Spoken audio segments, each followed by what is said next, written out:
십자 잘 오셨습니다. 사랑합니다. 우리 한번 따라서 해볼까요? 성민의 조건. 저는 오늘 이런 제목으로 말씀을 증거하려고 합니다. 하나님께서 세상을 창조하시고 자신이 지으신 것을 돌아보셨을 때 어느 것 하나 부족함이 없이 참 좋으셨어요. 성경은 보시기에 좋았더라라고 하는 그런 감탄어로 연발되고 있는 것을 볼 수가 있죠. 그러나 그것도 잠시 사탄의 유혹을 받은 인간은 죄를 짓고 하나님을 실망케 하고 맙니다. 급기야 하나님은 세상에 사람 지으셨음을 한탄하고 근심하기까지 되시죠.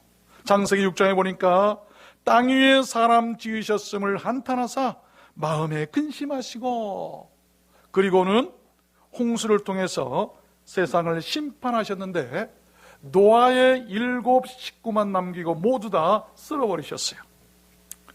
그 후에 노아의 후손들로 인해서 사람들은 또한 다시 세상에 번성하기를 시작했지만, 그러나 주님 뜻대로, 하나님의 말 뜻대로 무엇인가 개선되거나 나아지는 것이 없고 사람들은 더 타락하고 더 악해져만 갔습니다. 그렇지만 하나님은 또다시 그들을 심판하실 수가 없었어요. 왜냐하면 노아 홍수 때 노아와 약속하기를 내가 다시는 물로 심판하지 않겠다는 그런 무지개 언약을 맺으셨기 때문이에요. 그래서 하나님은 자신이 창조한 세상을 유지해야 될 텐데 어떻게 유지할 수 있을까라고 다른 방법을 강구하셨는데, 한 민족을 내가 선택해서 자신의 백성으로 삼고 내 기업을 저들에게 주리라라고 생각을 하시고 한 민족을 만드셨죠. 그래서 그 민족의 조상으로 누구를 택할까 생각하시다가 갈대아 우르에 있는 아브라함을 보시고 그를 불러서 그의 후손들로 하여금 한 민족을 형성케 하셨는데, 그 민족이 히브리 민족이요 이스라엘 백성들입니다. 그런데 그 사람들을, 그 선택된 사람들을 성경은 Holy People, 성민이다라고 기록하고 있어요. 대개의 구약 역사가 바로 그들의 역사입니다. 성경은 그 성민들에 대해서 여러 언급을 하고 있죠. 특별히 하나님은 그들에게 남다른 혜택과 많은 축복을 약속하셨어요. 본문 13절 보면 곧 너를 사랑하시고 복을 주사, 여기 너라고 하는 것은 성민 이스라엘이죠. 자, 너 성민 이스라엘아, 내가 너를 사랑하고 복을 줄 텐데 너로 번성케 하고 네게 주리라고 네 열조에게 맹세하신 땅에서 네 소생에게 은혜를 내가 베풀 것이며 네 토지 소산과 곡식과 포도주와 기름을 풍성케 하시고 네 소와 양을 번식케 하며 네가 복을 받음이 만민보다 우승하고 너희 중에 남녀와 너희 짐승의 암수에 생육하지 못함이 없을 것이며 여호와께서 또 모든 질병을 네게서 멀리하사 너희가 아는 바 그 애굽의 악질이 네게 임하지 않게 하리라. 참 놀라운 축복이죠. 우리가 사모하고 바라는 축복들인데 그 복이 누구와 약속되었냐면 하나님의 선택했던 그 성민들이었어요. 여러분, 그렇습니다. 하나님께 선택받은 그 성민들은 아주 하나님 앞에서 특별했고 하나님께 큰 복을 받은 사람들이 아닐 수가 없었어요. 그런데 여러분, 그렇게 하나님께서 이스라엘 민족을 자신의 그런 복된 성민으로 택하신 데는 나름 기준이 있으셨어요. 어떤 기준으로 그 성민을 택하셨는가? 그 내용이 바로 오늘 우리가 읽었더니 본문 말씀이에요. 그래서 저는 오늘 말씀을 받들어서 그 성민됨의 조건이나 기준들이 무엇이었던가를 여러분들께 증거해 드림으로써 우리도 그 성민 정신이나 그 축복을 요즘 말로 다운받고자 하는 것이죠. 다운받으세요. 요즘에 뭐 컴퓨터나 핸드폰, SNS 같은 데 보면 좋은 것이 있으면 다운받으면 그것이 내 거에 돼버리죠. 이걸 생각해서 마치 그와 같다. 하나님의 말씀에 약속된 모든 그런 아름다운 정신이나 복받는 길이나 축복들을 다운받으면 그것이 내게 되는 것이죠. 오늘 여러분 그 은혜를 다운받게 되시길 바랍니다. 오늘 말씀을 잘 들으시길 바랍니다. 그래서 여러분들께서도 오늘 말씀을 다운받으셔서 하나님의 성민들로 다 살게 되시고, 하나님께서 그 성민들에게 약속하신 그 수많은 축복과 혜택들을 다 다운받아 누리며 살게 되시기를 우리 주님 예수 그리스도 이름으로 축원합니다. 그러면 그 성민의 조건이나 기준이 무엇일까요? 어떤 사람이 그런 성민이 될 수가 있을까요? 첫 번째는 저금. 6절 말씀해 보니까 너는 여호와 네 하나님의 성민이라. 자, 너희들이 여호와 하나님의 성민인데, 왜냐하면 네 하나님 여호와께서 지상 만민 중에서, 여러분 모든 지상 만민 중에서 너를 자기 기업의 백성으로 택하셨나니, 여호와께서 너를 기뻐하시고 너희를 택하심은 너희가 다른 민족보다 수요가 많은 용고가 아니라 너희는 모든 민족 중에 가장 적으니라. 가장 적은 그 민족을 하나님께서 성민으로 택하셨다라고 한 말씀이에요. 여기 가장 적다, 이 퓨이스트라고 하는 이 말은, 여러분 우리가 잘 알듯이 퓨, 그러니까 적다는 말과 이스트가 붙어져 있으니까 최상급이죠. 적은 것 중에서도 가장 최상으로 적은, 가장 적은, 그래서 수나 양에 대해 소수이거나 거의 없는 상태를 이루는 그런 말이에요. 허약하고 초라한 가장 연약한 상태를 이루는 말입니다. 하나님께서는 그들을 성민으로 택하셨어요. 우리가 잘 알듯이 하늘의 별과 같고 땅의 모래와 같은 그 막대한 거대한 성민을 하나님께서 계획하시면서 그 프로젝트 가운데 시작할 때 그 성민의 조상이 누구였어요? 단 한 사람이었어요. 여러분, 그렇습니다. 하나님께서 자신의 성민으로 기뻐하시고 택하실 때 그렇게 가장 적은 수요를 택하셨다는 것입니다. 성경은 그 적음에 대한 찬사나 유익을 여러 번 언급한 것을 볼 수가 있어요. 창세기 18장에 보면 소돔과 고모라 성 얘기가 나오죠. 가라사대 내가 10인을 인하여도 멸하지 아니하리라. 하나님께서는 무엇을 선택하셨습니까? 여러분, 그 많은 성 중에 있는 사람을 선택한 것이 아니라 그 가운데 있는 여러분 단 10명이라도, 가장 적은 수예요. 의롭게 산 10명만 있다고 한다면 내가 그 성을 멸하지 않겠다 라고 한 말씀이죠. 신명기 10장에도 보면 애굽에 내려간 네 열조가 겨우 70여였으나 이제는 네 하나님 여호와께서 너를 하늘의 별같이 많게 하셨느니라. 애굽으로 이스라엘 백성들을 이주시키실 때 많은 민족을 이주시키는 것이 아니라 다 겨우 70명이에요. 겨우 70명을 가지고 하늘의 별과 같이 많게 하시는 하나님이셨어요. 70명의 그 선택된 70명의 하나님의 백성들, 그 거룩한 선택된 성민들로 말미암아 하늘의 별과 같이 많게 하셨다고 하는 것입니다. 욥기 8장에도 보니까 네 시작은 미약하였으나 네 나중은 심히 창대리라. 미약한 것을 하나님이 좋아하셨어요. 마태복음 18장에 보면 두세 사람이 내 이름으로 모인 곳에는 나도 그들 중에 있느니라. 너희들이 수천 수만 명 모였으니까 내가 너희들 가운데 있다고 말씀하신 것이 아니라 두세 사람만이라도, 여러분 가장 적은, 있는 듯 없는 듯 두세 사람만이라도 모인 교회가 있다고 한다면 내가 너희들과 그 중에 함께 할 것이라고 하는 그런 말씀이에요. 베드로후서 2장 말씀해 보니까 옛 세상을 용서치 아니하시고 오직 의를 전파하는 노아의 그 7 식구를 보존하시고 경건치 아니한 자들의 세상에 홍수를 내리셨으며 세상을 심판하실 때 노아의 7 식구만 보존시키셨어요. 가장 작은 수예요. 또한 사무엘상 14장에도 보니까 여호와의 구원은 사람의 많고 적음에 달리지 아니하였느니라. 하나님은 많고 적음을 따지는 게 아니에요. 여러분, 가장 적은 두세 사람만, 의인 10사람만 있다 한다 할지라도 하나님께서 선택된 그 사람들을 하나님께서 구원하시겠다라고 하는 그런 말씀입니다. 출애굽기 23장 말씀해 보니까 다수를 따라 악을 행하지 말며, 여러분 저는 이 말씀을 잘 기억해야 된다고 생각해요. 민주주의의 한계예요.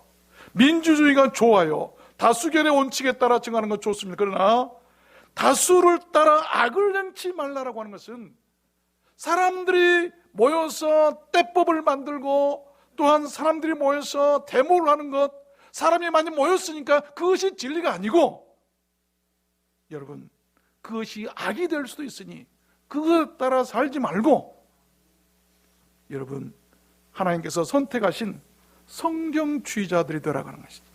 말씀주의자들이 되어야 돼요. 민주주의가 아니라 우리는 성경주의자들이 되어야 된다고 하는 것입니다. 많은 것이 여러분 악이 될 수도 있어요. 교회 안에 많은 재산이 오히려 싸움하고 다투고 하나님의 영광을 가릴 수 있는 악이 될 수도 있어요.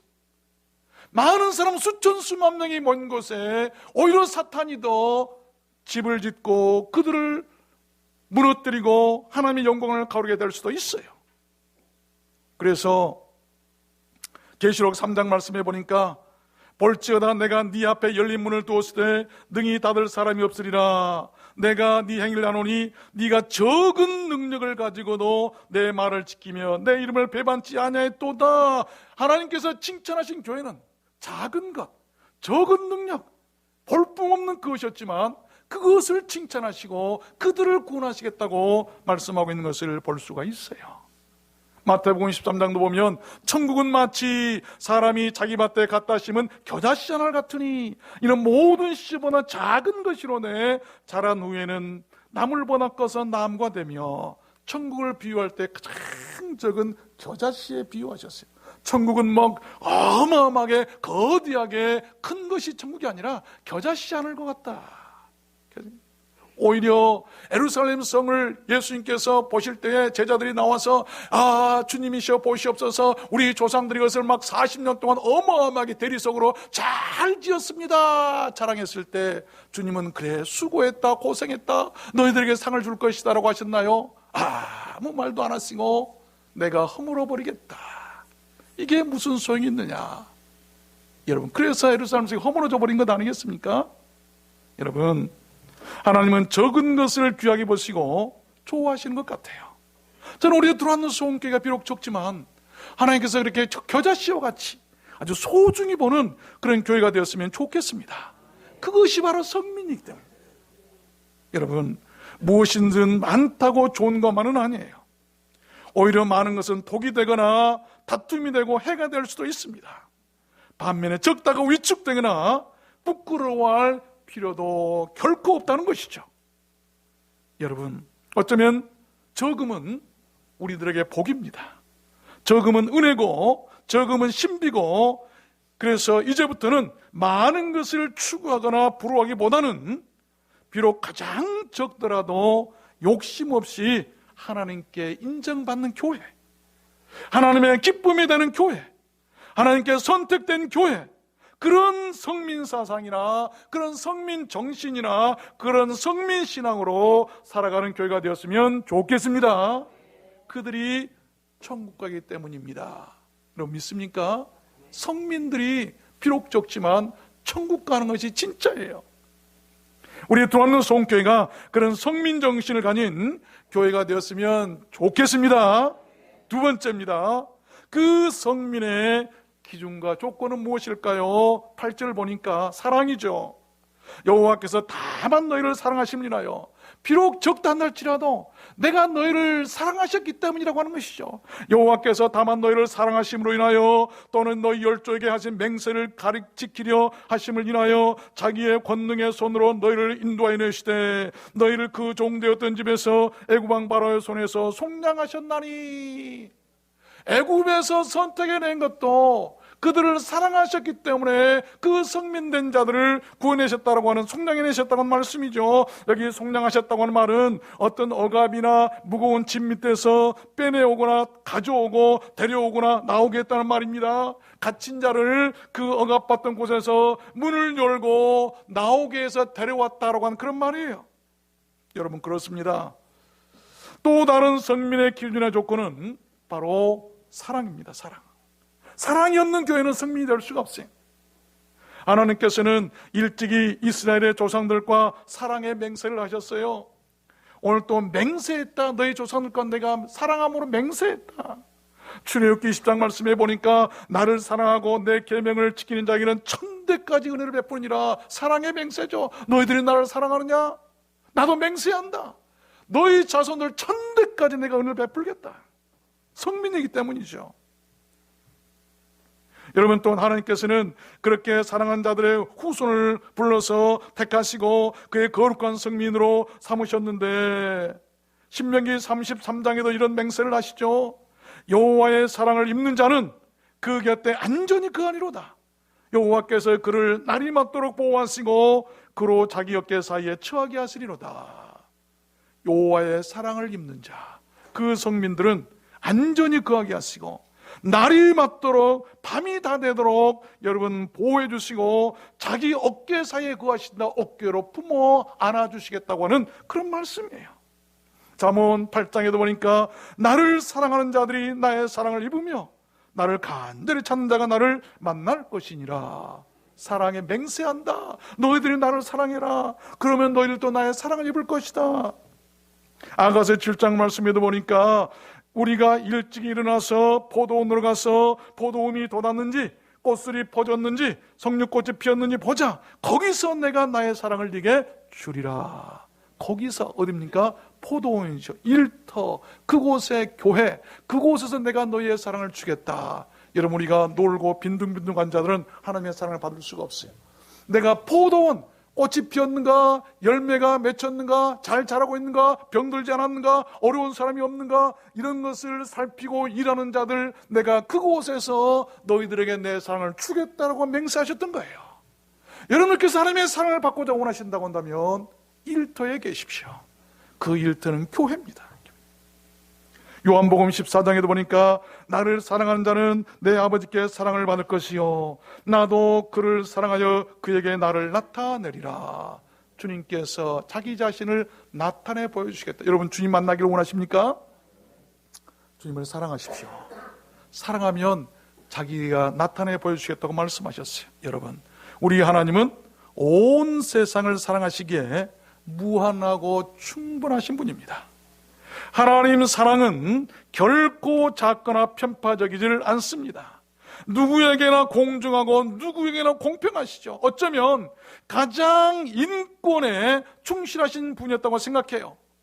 주님은 많이 배우고 헌금을 많이 하고 또 좋은 집안에서 태어나고 뭐 제사장들이나 서기관들이나 바리새인들이나 이런 사람들만 사랑한 것이 아니라 어쩌면 가난하고 고아들, 과부들, 나그네들, 그리고 세리들, 창기들, 죄인들, 여러분 그 소외된 자들과 그들과 늘 하기를 더 원하셨고 그들을 사랑하셨다고 한다면 가장 인권을 소중히 여겼던 분이 바로 우리 하나님이세요. 그런 편파적이지를 않습니다. 돈이 많은 사람은 교회에서 높은 자리에 앉으십시오. 이리 오십시오. 저리 가십시오. 이거 하십시오. 저거 하십시오. 없는 사람들은 아이고 저 사람 왜 왔는가? 이런 것은 교회가 아니에요. 하나님은 그런 분이 아니십니다. 우리가 교회관에 대해서 분명히 알아야 되죠. 요한복음 3장 16절에 여러분 얼마나 하나님의 사랑이 가치가 있고 위대한가를 말씀하고 계시죠. 하나님의 세상을 이처럼 사랑하사 독생자를 주셨으니 이는 저를 믿는 자마다 멸망치 않고 영생을 얻게 하려 하심이라.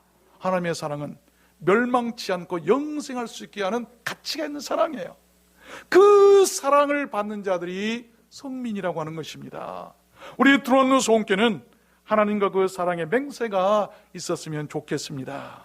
여러분, 하나님께 맹세하십시오. 이 시간 하나님, 내가 주님을 사랑하면 나의 힘이 되신 여호와여 내가 주를 사랑합니다라고 맹세했던 그 다윗과 같이 하나님, 내가 주님을 사랑합니다, 나의 힘이 되신 여호와를 사랑합니다라고 고백하세요. 이게 사랑의 맹세가 있을 때 하나님께서는 그 사랑의 맹세를 들으시고 성민 삼아주시고 자기 자신을 나타내 보이시겠다고 하는 말씀이에요. 우리 두란노 소원교회가 그렇게 사랑의 맹세가 있었으면 좋겠습니다. 그래서 하나님의 거룩한 성민들로 살다가 모두 다 천국 갔으면 좋겠습니다. 세 번째입니다. 그 성민의 기준과 조건은 무엇일까요? 계명입니다. 계명. commandment, 계명, 이 9절 말씀에 보니까 그런즉 너는 알라, 여기 너는 바로 성민 이스라엘을 말합니다. 그러므로 성민 이스라엘아 너희들은 알아라, 오직 네 하나님 여호와는 하나님이시여 신실하신 하나님이시라. 그를 사랑하고 그 계명을 지키는 자에게는 천대까지 그 언약을 이행하시며 인애를 베푸시되 나를 미워하는 자에게는 당장에 보응하여 멸하시나니 그런즉 너는 오늘날 내가 네게 명하는 명령과 규례와 법도를 지켜 행할지니라. 여러분, 그렇습니다.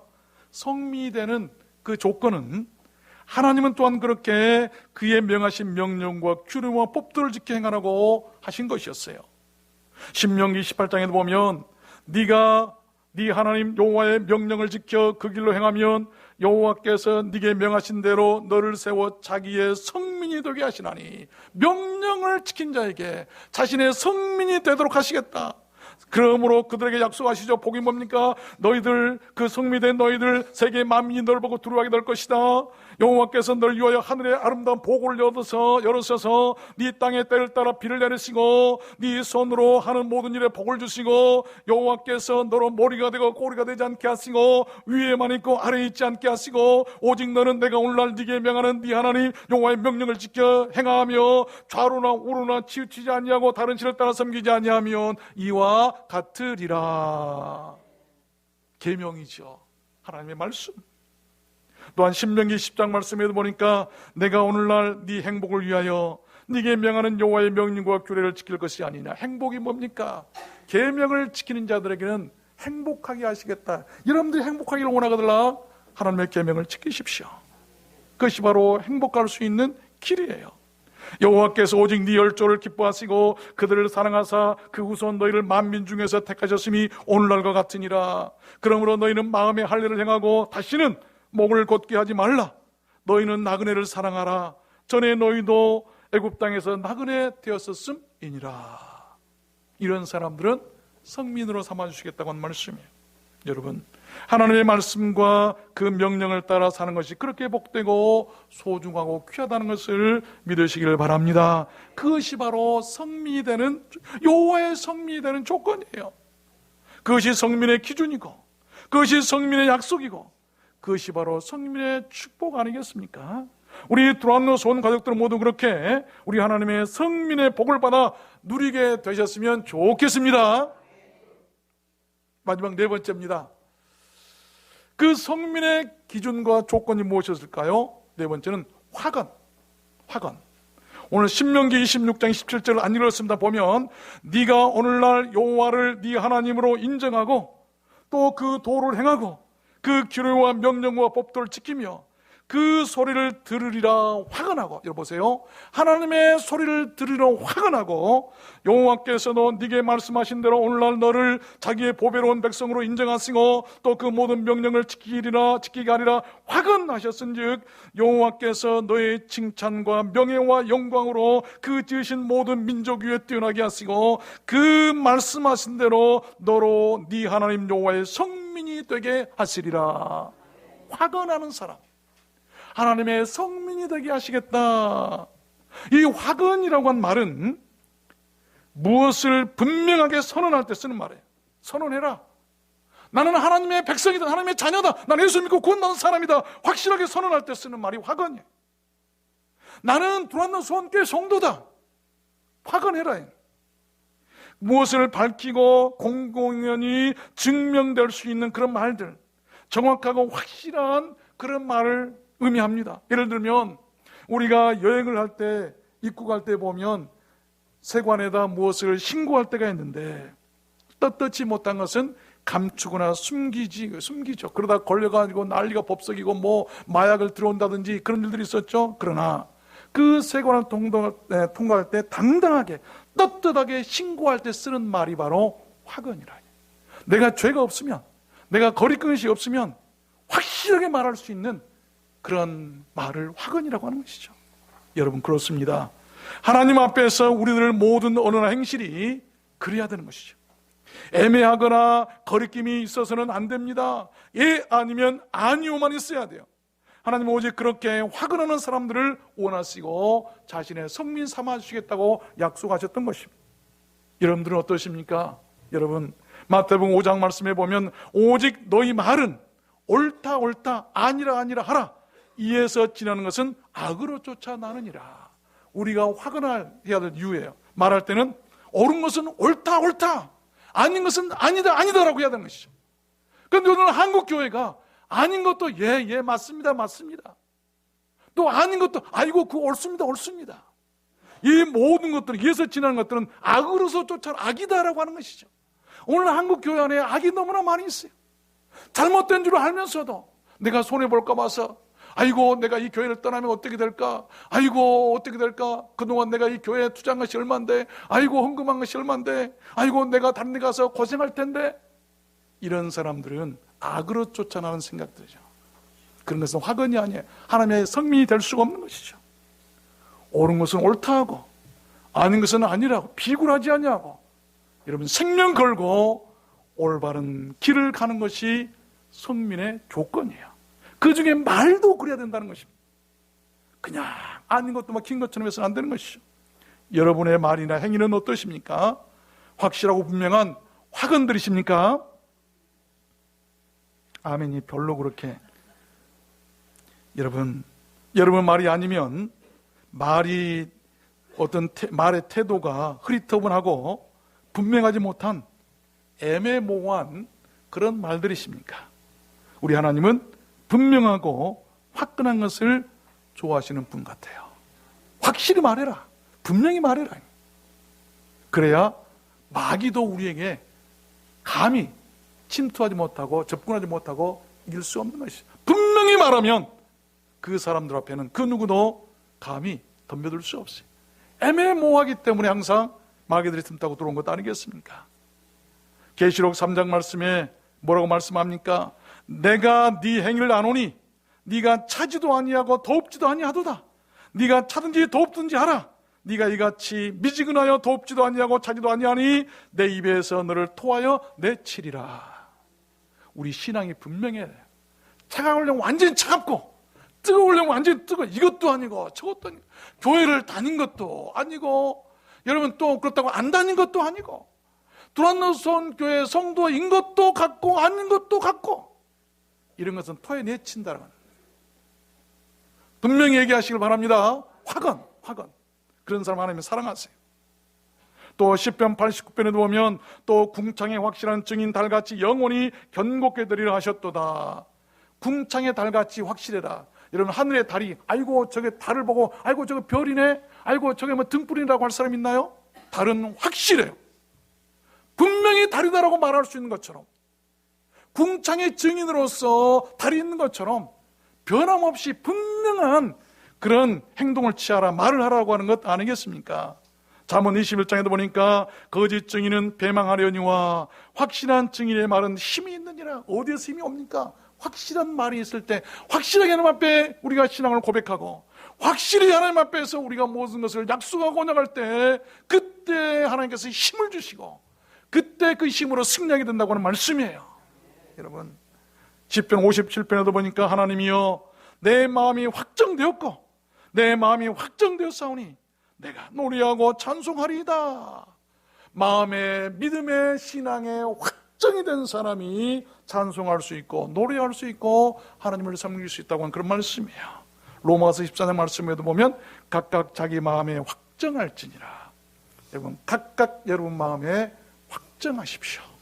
하나님은 그런 사람을 사랑하시고 그런 사람들을 성민 삼으시고 약속하신 성민이 누려야 할 복을 주실 줄로 믿습니다. 말씀을 맺겠습니다.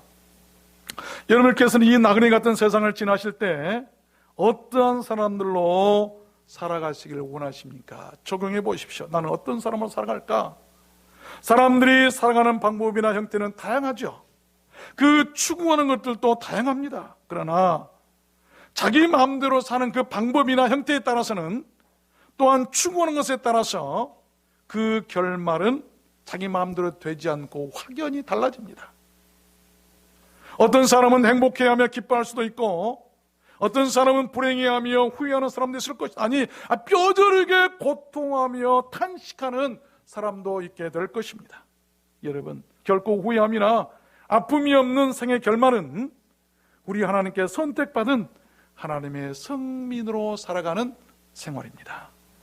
그렇게 되기 위해서는 화려함이나 큰 것을 추구하기보다도 수요의 적음 같은 것에 적응할 수가 있어야 돼요. 적은 것을 사랑하고 적은 것에 적응할 수가 있어야 돼요. 그리고 사랑의 맹세가 있어야 합니다. 사랑의 언약이죠. 또한 그의 계명을 지키고 그리고 화근할 줄 아는 그런 사람이 되어야 합니다. 오늘 우리는 이 네 가지를 알고 이 네 가지로 살아서 우리가 하나님의 성민들로 살았으면 좋겠습니다. 마태복음 7장 말씀에 보면 그날에 많은 사람이 나더러 이르되 주여 주여 우리가 주의 이름으로 선지자 노릇하며 주의 이름으로 귀신을 쫓아내며 많은 권능을 행치 아니하였나이까 하리니 그때 저희에게 밝히 말하되 내가 너희를 도무지 알지 못하니 불법을 행하는 자들아 내게서 떠나가리라 하리라. 저는 성경 말씀 중에 가장 두려워하는 말씀 가운데 하나가 이 말씀이에요. 내가 목사 노릇하고 내가 선지자 노릇하고 능력이 있어 막 귀신도 쫓아내고 죽은 자도 살리고 병자도 고치고 많이 했는데 하나님께서 나를 보시더니 내가 너를 모르겠다, 넌 누구냐, 그리고 나를 쫓아내시면 내가 어떻게 될까 하는 두려움이 있어야 돼요. 여러분, 아무리 수가 많고 아무리 많은 일을 했어도 성민이 아니면 생의 결말이 그렇게 될 수밖에 없다는 것이죠. 참담한 인생의 최고 비극이 바로 그 일 아니겠습니까? 여러분, 우리 모두는 하나님 성민들로 살았으면 좋겠습니다. 여러분, 어떤 사람과 화근하십시오. 여러분 신분이 무엇이고 여러분의 아이덴티티는 무엇입니까? 정체성은 무엇입니까? 화근하십시오. 확실히 말하십시오. 나는 하나님의 성민이다. 따라서 보십시오. 나는 하나님의 성민이다. 나는 하나님께서 선택하신 여호와의 성민이다. 믿습니까? 그렇게 살아가시길 바랍니다. 오직 주님 계신 우리들 마음을 성전 삼고 살았으면 좋겠어요. 껍데기 건물이 성전이 아니에요. 우리 주님께서 말씀하시기를 성전은 너희 마음속에 있다. 여러분, 마음을 성전 삼으십시오. 그것이 무너지지 않을 구원받고 영생에서 천국 갈 수 있는 성전이에요. 천국을 인도하는 성전이에요. 그래서 여러분 모두 다 영생하시고 그래서 모두 다 천국 가졌으면 좋겠습니다. 그런 우리 들어왔는 소원기가 되었으면 좋겠습니다. 여러분 모두 그렇게 되시기를 주님의 이름으로 축원합니다. 축원합니다. 옆 사람과 인사하실까요? 우리 성민들로 삽시다. 우리 오늘 말씀을 생각하시면서 예수 인도하셨는데 내 인생 여정 끝내요 강 건너 넘길 때 우리 인생을 모두 마치고 주님 앞에서 하나님 그렇습니다.